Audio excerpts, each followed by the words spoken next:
مزدور شوې حوصله به زده کړې که غریب شوې خلک به وپېژنې که ناروغه شوې د روغ صحت قدر به وپېژنې که دوکه دې وخوړه هوښیار به شي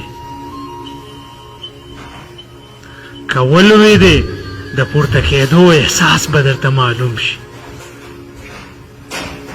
که مسئول شوې د پلار قدر به درته معلوم شي که خلکو پرېښودې اخر به د ځان ته پاتې کېدو هنر ترلاسه کړې که سخت کار ته دې مخه شوه زړه به دې غټ شي که بېوسه او ناتوانه شوې خپل خالق به در په یاد شي